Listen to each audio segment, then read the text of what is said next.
യുദ്ധഭീതിയിൽ പശ്ചിമേഷ്യ.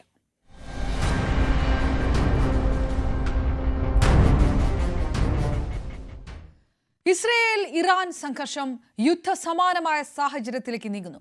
ഇന്നലെയും ഇരു രാജ്യങ്ങളും അതിശക്തമായ മിസൈൽ ആക്രമണങ്ങൾ പരസ്പരം നടത്തി. ഉടൻ ടെഹ്റാൻ വിടണമെന്ന് ഇന്ത്യൻ വിദേശകാര്യ മന്ത്രാലയം ഇന്ത്യക്കാരോട് നിർദ്ദേശിച്ചു. ഇസ്രയേൽ ഇറാൻ സംഘർഷം രൂക്ഷമായേക്കുമെന്ന സൂചനയാണ് പുറത്തുവരുന്നത്. ഇരു രാജ്യങ്ങളും പരസ്പരം കടുത്ത ആക്രമണമാണ് നടത്തുന്നത്. ഇസ്രയേലിൽ നിന്നും സ്വന്തം പൗരന്മാരെ റഷ്യ കരമാർഗം ഒഴിപ്പിക്കുകയാണ്. ഇറാൻ തലസ്ഥാനമായ ടെഹ്റാനിൽ നിന്നും ഇന്ത്യക്കാരെ മാറ്റാനുള്ള ആലോചനയും നടക്കുന്നുണ്ട്. ടെഹ്റാനുമേൽ കടുത്ത ആക്രമണം ഉടൻ ഉണ്ടാകുമെന്ന ഇസ്രയേൽ മുന്നറിയിപ്പിന് പിന്നാലെയാണ് നടപടി. ഇസ്രയേലിലെ ഇന്ത്യക്കാർ വ്യക്തിഗത വിവരങ്ങൾ നൽകണമെന്നും ഇസ്രയേലിലെ ഇന്ത്യൻ എംബസി നിർദ്ദേശിച്ചിട്ടുണ്ട്. 3 ദിവസമായി ആകാശത്തു മിസൈലുകൾ നിറയുന്ന കാഴ്ചയാണെന്നും ബങ്കറുകളിൽ ഭയന്നാണ് കഴിയുന്നതെന്നും ഇസ്രയേലിൽ നിന്നുള്ള ഇന്ത്യക്കാർ പറഞ്ഞു. 1500ഓളം ഇന്ത്യക്കാരാണ് ഇസ്രയേലിലുള്ളത്.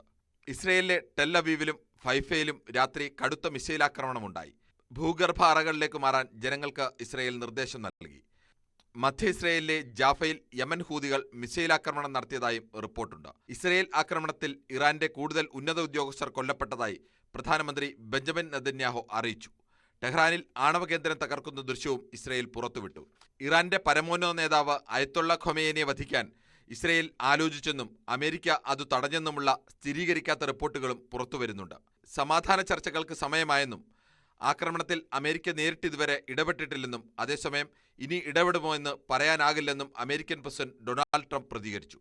നേരത്തെ ഫോക്സ് ന്യൂസിന് നൽകിയ അഭിമുഖത്തിൽ ഇറാനുമേലുള്ള ആക്രമണത്തിൽ അമേരിക്കയുടെ സഹായമുണ്ടെന്ന് ഇസ്രയേൽ പ്രധാനമന്ത്രി ബെഞ്ചമിൻ നെതന്യാഹു വ്യക്തമാക്കിയിരുന്നു.